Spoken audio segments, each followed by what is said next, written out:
Hello students, आज हम हमारा नेक्स्ट टॉपिक करते हैं, that is the transmission of nerve impulse. इससे पहले हमने conduction and generation of nerve impulse किया था कि कैसे हमारी नर्व इम्पल्स स्टार्ट होती है and how it is transmitted across the axon. अब ट्रांसमिशन का मतलब है कि एक न्यूरॉन से नेक्स्ट न्यूरॉन में वो जो इम्पल्स आ रहा है वो कैसे ट्रांसफ़र होएगा, that was the transmission of nerve impulse. हमने इससे पहले पढ़ा था कि जब दो न्यूरॉन आपस में ज्वाइन होती है उस बीच के एरिया को हम क्या बोलते हैं, जंक्शन। तो that junction when two neurons are join, दो न्यूरॉन आपस में जुड़ी हुई होती हैं। ये सिनेप्टिक नॉब हमने बात करी थी, फिर हमने बात करी थी डेंड्राइट्स की। ये डेंड्राइट हमारे इन न्यूरॉन्स के साथ अटैच रहते हैं, फिर ये सेल बॉडी से हमारा नेक्स्ट जा रहा था, ठीक है। तो ये जो जंक्शन जहाँ पर सिनेप्टिक नॉब और डेंड्राइट ज्वाइन होता है उस पार्ट को हम क्या बोलते हैं, साइनैप्स बोलते हैं, when two neurons are join. लेकिन सिर्फ नर्वस सिस्टम में हमारा इंफॉर्मेशन न्यूरॉन टू न्यूरॉन तो ट्रांसफ़र हो ही रहा है, लेकिन ये नर्वस सिस्टम हमारे बाकी सिस्टम के साथ भी कोऑर्डिनेट करता है through the muscles. Muscle junctions भी हैं, मतलब जहाँ पर न्यूरॉन एंड हो रहा है किसके साथ, मसल के साथ। मतलब कि ये जो सिनेप्टिक नॉब आया है, अब यहाँ पर आपका क्या प्रेजेंट है, सार्कोलेमा प्रेजेंट है, मसल की मेम्ब्रेन प्रेजेंट है। तो वो जंक्शन क्या कहलाता है, neuromuscular junction, junction between neuron and the muscle. Neuron के जंक्शन को हम क्या बोलते हैं, साइनैप्स बोलते हैं। न्यूरॉन और मसल के जंक्शन को क्या बोलते हैं, न्यूरोमस्कुलर जंक्शन, या एक और नाम यूज करते हैं हम end plate, motor end plate, ठीक है। तो जब ये जंक्शन हो रहा है बच्चे, तो एक मेम्ब्रेन तो समझो हमारी ये है, इसको हम बोलेंगे प्री साइनेप्टिक मेम्ब्रेन। ये किस चीज से बनी हुई होगी, आपका जो साइनेप्टिक नॉब है। अब ये वाला जो पार्ट है मैंने इसको बड़ा करके यहाँ पर दिखाया है, तो ये थोड़ा स्वेलन पार्ट था जिसे हम क्या बोल रहे थे, साइनेप्टिक नोब। तो इसकी इस मेम्ब्रेन को हम क्या बोलेंगे, प्री साइनेप्टिक मेम्ब्रेन, ठीक है। फिर ये जंक्शन आ गया, ये क्या आया, आपकी मसल, या हम कहें डेंड्राइट की मेम्ब्रेन। तो वो पार्ट क्या आ जाएगा, पोसैनेप्टिक मेम्ब्रेन। और इन दोनों के बीच में ये जो वाइट स्पेस है, गैप है, इसको क्या बोलते हैं हम, साइनेप्टिक गैप बोलेंगे, ठीक है। तो एक न्यूरॉन ये है, दूसरे न्यूरॉन का पार्ट ये है, तो इस पार्ट को हम क्या बोल रहे हैं, साइनैप्स बोल रहे हैं। तो साइनैप्स से पहले वाली मेम्ब्रेन क्या कहलाई जाएगी, प्री साइनेप्टिक मेम्ब्रेन, और साइनैप्स के बाद वाली मेम्ब्रेन क्या कहलाई जाएगी, पोसैनेप्टिक मेम्ब्रेन। तो ये पोसैनेप्टिक मेम्ब्रेन या तो डेंड्राइट से बनी होगी इन केस ऑफ साइनैप्स, और अगर हम न्यूरोमस्कुलर जंक्शन की बात कर रहे हैं तो ये जो पोसैनेप्टिक मेम्ब्रेन है ये किससे बनी हुई होगी, सार्कोलेमा, मसल की मेम्ब्रेन से बनी हुई होगी। तो ये पूरा जंक्शन क्या कहलाया जाएगा, साइनैप्स कहलाया जाएगा। तो ये जो हमारी प्री साइनेप्टिक मेम्ब्रेन है, इसका ये स्वेलन पार्ट, इसको हम क्या बोलेंगे, साइनेप्टिक नोब बोलेंगे। इसके अंदर बहुत सारे वेसिकल्स प्रेजेंट होते हैं जिन्हें हम क्या बोलते हैं, साइनेप्टिक वेसिकल्स। और इन्हीं के अंदर क्या प्रेजेंट होता है, आपका न्यूरो ट्रांसमीटर। अब न्यूरो ट्रांसमीटर क्या है, वो केमिकल सब्सटेंस जो इंफॉर्मेशन ट्रांसफर करेगा from one neuron to the next, या हम कहें अक्रॉस दी साइनैप्स जो ट्रांसमिशन जाना है, सिग्नल जाना है, वो किसके थ्रू जाएगा, न्यूरो ट्रांसमीटर के थ्रू जाएगा। तो ये केमिकल ट्रांसमिशन हो रहा है, केमिकल जंक्शन है ये, जहाँ पर न्यूरो ट्रांसमीटर रिलीज होते हैं। तो साइनेप्टिक वेसिकल्स वो स्ट्रक्चर हैं जिनके अंदर हमारा न्यूरोट्रांसमीटर स्टोर रहता है। तो जब हमारी नर्व इम्पल्स कंडक्ट होती हुई एक्सॉन के एंड पर पहुंचती है, नर्व इम्पल्स कंडक्शन को हम क्या बोल रहे थे, डीपोलराइजेशन, क्योंकि पहले वो क्या होता है, पोलराइज स्टेट होती है। पोलराइज स्टेट में क्या पढ़ा था हमने, बाहर पॉजिटिव और अंदर क्या है negative due to the sodium potassium pump. लेकिन जैसे ही स्टिमुलस रिसीव किया जाता है डेंड्राइट के थ्रू, तो यहाँ पर क्या होगा, आपके सोडियम चैनल्स खुल जाते हैं और सोडियम अंदर आएगा, जिसकी वजह से अंदर पॉजिटिव हो जाएगा, बाहर नेगेटिव। इसी कंडीशन को हम क्या बोलते हैं, डीपोलराइजेशन।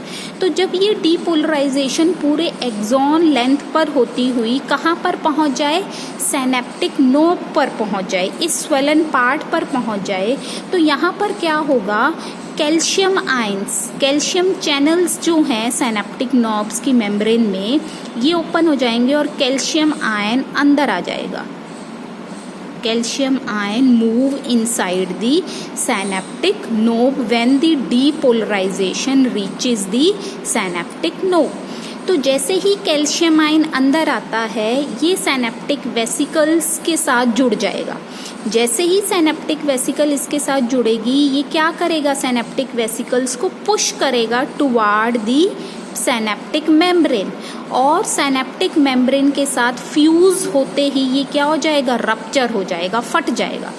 क्या होगा, जैसे ही कैल्शियम आयन अंदर आया, ये कैल्शियम आयन सिनेप्टिक वेसिकल्स की तरफ चले जाएंगे।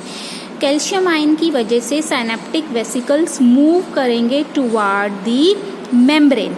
जैसे ही मेम्ब्रेन के पास ये फ्यूज होते हैं, ये सिनेप्टिक वेसल्स फट जाएंगे, रप्चर हो जाएंगे, जिसकी वजह से ये जो इनके अंदर न्यूरोट्रांसमीटर प्रेजेंट है, ये गैप में रिलीज हो जाएंगे।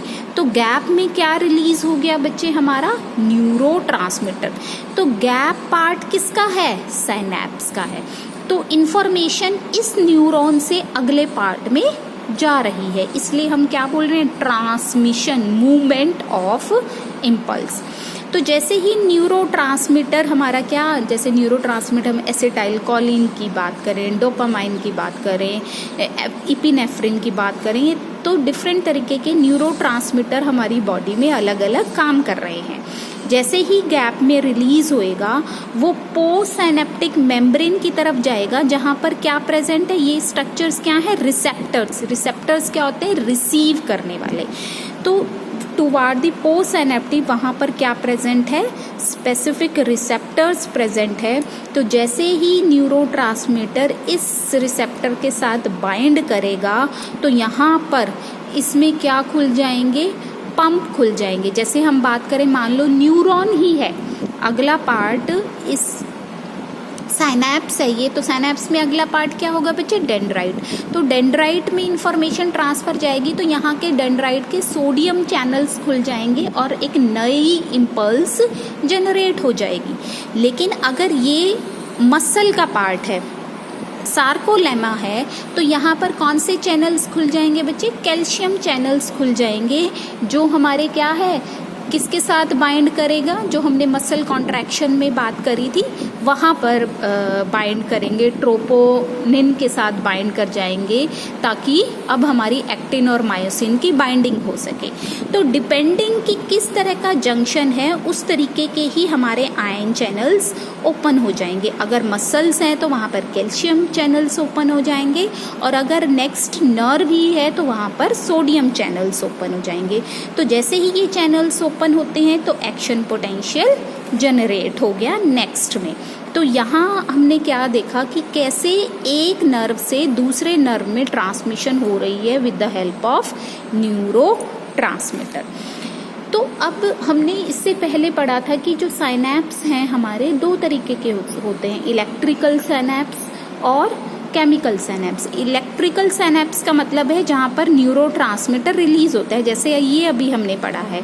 इसके अलावा इलेक्ट्रिकल साइनैप्स क्या होगा, यहाँ पर मेम्ब्रेन के अक्रॉस पोटेंशियल ही चेंज होता है। लेकिन केमिकल साइनैप्स क्या होते हैं, ज़्यादा अच्छे हैं as compare to electrical synapse. क्योंकि नेचर ऑफ न्यूरोट्रांसमीटर है can be different in different synapse, so the potential develop. जैसे हम इलेक्ट्रिकल की बात करें तो वो सिर्फ एक्साइटरी ही होगा, मतलब पोटेंशियल चेंज हो रहा है, पोटेंशियल नॉर्मल हमारा पॉजिटिव नेगेटिव था, तो वो उसको चेंज कर रहा है, नेगेटिव पॉजिटिव बना देगा। तो सिर्फ पोटेंशियल चेंज होगा, तो वो एक्साइट ही रह जाएगी आपकी नर्व। लेकिन केमिकल ट्रांसमीटर में क्या है, ये जो एक्साइटेशन है जरूरी नहीं हमेशा पॉजिटिव हो, वो इनिबिटरी भी हो सकती है, मतलब वो कॉन्ट्रैक्शन को स्टॉप करने वाली इंफॉर्मेशन भी आ सकती है। ठीक है, तो केमिकल से क्या फायदा है, nerve impulse can be stopped and can be regenerated. तो एक्साइटरी भी हो सकता है वो और इनिबिटरी भी हो सकता है। तो जैसे हम एक्साइटरी न्यूरोट्रांसमीटर की बात करें, मतलब जो इन्फॉर्मेशन आगे कॉन्ट्रैक्शन करवाएगा, मतलब जैसे मैं बात करूं ये जंक्शन है, मसल ने कॉन्ट्रैक्ट करना है, तो जब मसल ने काम करना है तो क्या होगा, कौन सा न्यूरोट्रांसमीटर निकलेगा, एसिटाइल कोलिन, इपिनेफ्रिन और ग्लूटामेट। लेकिन जब मसल ने रिलैक्स करना है, रिलैक्स करना मतलब अब वो मसल कॉन्ट्रैक्शन की इंफॉर्मेशन नहीं आनी चाहिए, कैल्शियम आयन दोबारा से सार्कोप्लाज्मिक रेटिकुलम में एंटर कर जाने चाहिए, तो उस वक्त इनिबिटरी न्यूरोट्रांसमीटर आएगा। डोपामाइन हो गया, सेरोटोनिन हो गया, ग्लाइसिन, ये क्या है, ये मसल कॉन्ट्रैक्शन को स्टॉप करेंगे, जो नर्व इम्पल्स को आगे जाने नहीं देगा। ठीक है, तो अभी हमने देखा न्यूरोमस्कुलर जंक्शन, या हम कहें मोटर एंड प्लेट क्या है, junction between the motor neuron and the sarcolemma of the muscle. Muscle की जो मेम्ब्रेन है उसको हम क्या बोलते हैं, सार्कोलेमा बोलते हैं। दूसरी बात, ये जो इम्पल्स हमेशा जनरेट हो रही है ये वन डायरेक्शन होती है। वन डायरेक्शन कैसे, कि साइनैप्स के क्रॉस जो इन्फॉर्मेशन जाएगी, कैसे जाएगी, एक्सॉन, नेक्स्ट क्या है बच्चे, अगर हम न्यूरॉन की बात करें तो क्या होगा, न्यूरॉन का डेंड्राइट। तो एक्सॉन से डेंड्राइट की तरफ ही इंफॉर्मेशन जाएगी। हम ये नहीं कह सकते कि अब एक्सॉन से एक्सॉन ही चला गया, नेक्स्ट कौन सा पार्ट होगा, एक्सॉन नहीं होगा हमारे नेक्स्ट न्यूरॉन का। नेक्स्ट न्यूरॉन का कौन सा पार्ट होगा, डेंड्राइट। तो इंफॉर्मेशन हमेशा वन डायरेक्शन में जाती है, एक्सॉन से बैक नहीं जा सकती, दोबारा डेंड्राइट में नहीं, वो नेक्स्ट न्यूरॉन के डेंड्राइट में ही जाएगी। हमेशा वन वे कंडक्शन होती है, हमेशा वन वे कंडक्शन होती है। क्यों होती है ऐसा, क्योंकि हमारे जो सिनेप्टिक वेसिकल्स हैं बच्चे, वो किस में प्रेजेंट हैं, हमारे एक्सॉन के पार्ट में है, वो डेंड्राइट में नहीं है। तो हमेशा इंफॉर्मेशन एक्सॉन से कहाँ जाएगी, डेंड्राइट में जाएगी, अक्रॉस दी साइनैप्स।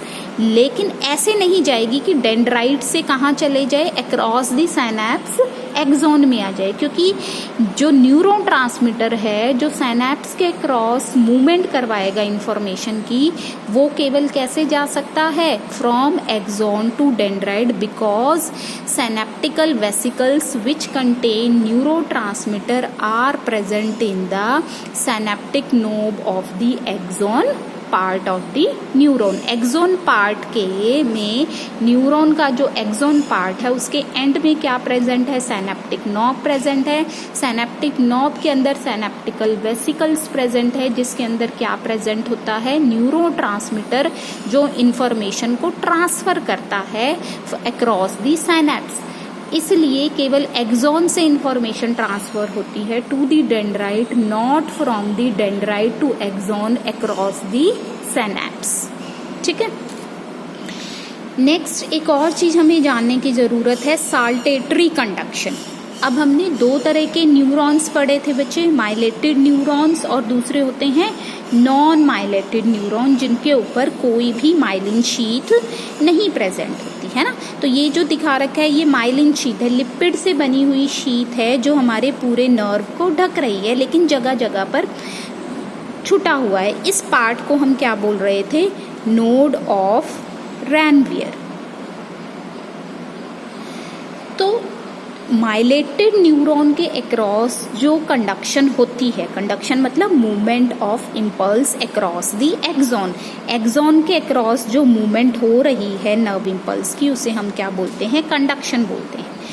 तो जो माइलेटेड न्यूरॉन्स होती हैं बच्चे, इसके जगह जगह पर क्या प्रेजेंट है, माइलिन शीथ प्रेजेंट होती है जो इंसुलेटर की तरह काम करती है। इंसुलेटर क्या है, जो चार्ज डिस्ट्रीब्यूशन को नहीं मेंटेन करेगा, मतलब बाहर जो चार्ज डिस्ट्रीब्यूशन है वो अंदर फील नहीं होगा क्योंकि कोई कांटेक्ट नहीं हो रहा है, जबकि इस जगह पर there is a contact between the outer fluid and the inner fluid. तो उसी की चार्ज डिस्ट्रीब्यूशन से हमारा क्या है, एक पोटेंशियल जनरेट हुआ होता है जिसमें पॉजिटिव बाहर और अंदर क्या है, नेगेटिव है। लेकिन माइलेटेड शीट में थ्रू आउट नहीं है, ऐसा जगह जगह पर प्रेजेंट है। वो जगह कौन सी है, नोड ऑफ रैनबियर। तो यहाँ पर कोई भी इम्पल्स कंडक्शन नहीं होगी। इम्पल्स कंडक्शन कहाँ होगी, सिर्फ नोड टू नोड होगी। तो आप क्या देख रहे हो कि हमारी जो नर्व ट्रांसफ़र हो रही है, कंडक्ट हो रही है, मूव हो रही है, वो जंप कर कर कर जा रही है, ऐसे जाएगी। अब नेक्स्ट ऐसे जाएगी। जबकि हम नॉन माइलेटेड में कैसे बात करते हैं कि ये नेगेटिव हो गया, ये पॉजिटिव हो गया, यहाँ गया, फिर ये पॉजिटिव हो जाएगा, ये नेगेटिव, फिर यहाँ। तो एक एक स्टेप आगे मूव करती है, इसको हम बोलते हैं नर्व कंडक्शन। जबकि माइलेटेड न्यूरॉन में हम क्या देखते हैं कि जो नर्व कंडक्शन है जंपिंग के थ्रू हो रही है, क्योंकि सिर्फ जो नर्व इम्पल्स कंडक्शन है वो अक्रॉस दी नोड्स हो रही है जहाँ पर पोटेंशियल डिफरेंस मेंटेन हुआ है। जबकि बाकी जगह पर जहाँ पर माइलिन शीट प्रेजेंट है, that act as an insulator for the charge. तो इसलिए सिर्फ नोड टू नोड ट्रांसमिशन होएगी। तो ये नोड टू नोड जो जंपिंग हो रही है इलेक्ट्रिकल सिग्नल्स की, उसे ही हम क्या बोलते हैं, साल्टेटरी कंडक्शन। तो माइलेटेड जो न्यूरॉन्स होते हैं उनकी कंडक्शन कैसी है, साल्टेटरी, जंप हो रहा है उसमें। तो माइलेटेड न्यूरॉन साल्टेटरी कंडक्शन की वजह से ही फास्ट मूवमेंट होती है। तो वो न्यूरॉन जिनमें माइलिन शीट प्रेजेंट होती है उनमें कंडक्शन फास्ट होती है as compare to those neuron which lack the myelinated sheet या नॉन माइलेटेड न्यूरॉन्स। ठीक है, तो ये था हमारा nerve impulse conduction and the generation. Thank you.